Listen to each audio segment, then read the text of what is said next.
Sir मुझे माफ करिएगा, मगर आपका टोन जो है is not accept. We are colleagues sir. You say my tone? No, no, no, she's giving to you. No, you don't have floor now. No, enough of it. Enough of it.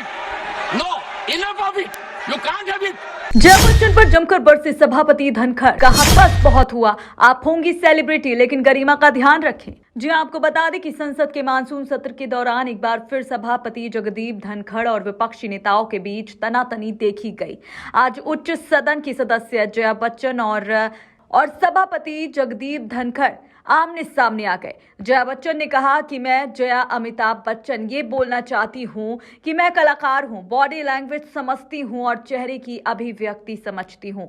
Sir माफ कीजिएगा, आपका लहजा स्वीकार्य नहीं है। भले ही आप आसन पर बैठे हैं लेकिन हम आपके साथी हैं। इस पर सभापति धनखड़ ने सख्त लहजे में कहा, जया जी कृपया अपने स्थान पर बैठिए। आपने अपनी एक प्रतिष्ठा बनाई है। आप जानती हैं कि अभिनेता निर्देशक के अनुसार काम करता है। आपने वह चीजें नहीं देखी हैं जो मैंने यहाँ इस आसन पर बैठकर देखी है।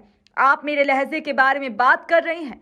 बस बहुत हुआ, आप होंगे सेलिब्रिटी लेकिन आपको यहाँ सदन की गरिमा का ध्यान रखना जरूर होगा। इसके बाद राज्यसभा सदस्य जया बच्चन ने बाद में मीडिया से बातचीत में कहा, वो डांटने वाले कौन होते हैं, मैं यह स्वतंत्रता किसी और को नहीं दे सकती। मेरे साथ अपमानजनक बर्ताव हुआ, वहां लहजा खराब है, कितना हम सहन करें।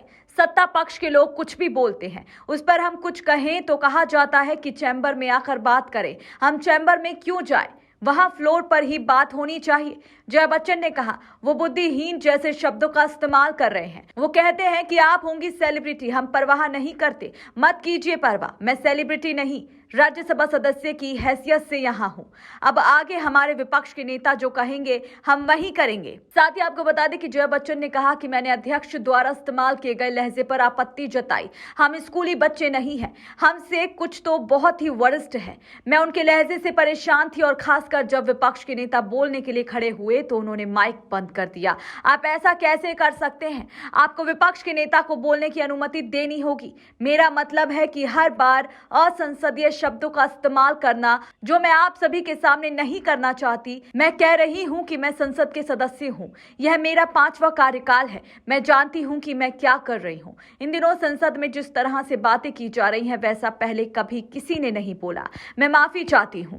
इससे पहले जब उच्च सदन में अपनी बात रखने के लिए जया बच्चन का नाम अमिताभ के साथ जोड़ लिया गया था तो भी वह इससे नाराज नजर आई थी। दरअसल उप सभापति हरिवंश ने उन्हें जया अमिताभ बच्चन कहकर संबोधित किया था। यह सुनते ही राज्यसभा सांसद नाराज हो गई। उन्होंने आपत्ति जताते हुए कहा था कि सर सिर्फ जया बच्चन बोल देते तो काफी रहता। उनकी बात सुनकर उप सभापति ने कहा कि यह पूरा नाम लिखा था, मैंने सिर्फ इसे दोहराया है। इस पर जया बच्चन ने कहा कि यह नया ट्रेंड शुरू हुआ है कि महिलाएं पति के नाम से जानी जाएंगी, अब उनका कोई अस्तित्व ही नहीं है।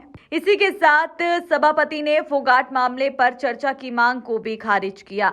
इससे पहले जगदीप धनखड़ ने शुक्रवार को टीएमसी के सदस्य मोहम्मद नदीमुल हक के उस नोटिस को खारिज कर दिया जिसमें पेरिस ओलंपिक में भारतीय महिला पहलवान विनेश फोगाट को अयोग्य ठहराए जाने के मुद्दे पर चर्चा की मांग की गई थी। धनखड़ ने कहा कि उन्हें इस मुद्दे पर हक की ओर से नियम 267 के तहत नोटिस मिला है। इसी बीच धनखड़ ने कहा कि मैंने आपसे संपर्क करने की कोशिश की, मेरे कार्यकाल ने आपसे संपर्क किया, आपने अपनी असमर्थता जाहिर की, मैंने आपके नेता से बात की, कृपया उनसे संपर्क करें, बदलाव के लिए मैं सदन में ऐसा कर रहा हूं। इस तरह के नोटिस पर वह तभी विचार करेंगे जब उन तक सुबह 10 बजे की समय सीमा के भीतर नोटिस पहुंचा दिया जाएगा। उन्होंने कहा कि यह नियमों के अनुरूप नहीं है, इसलिए इसे मंजूरी नहीं दी जा सकती।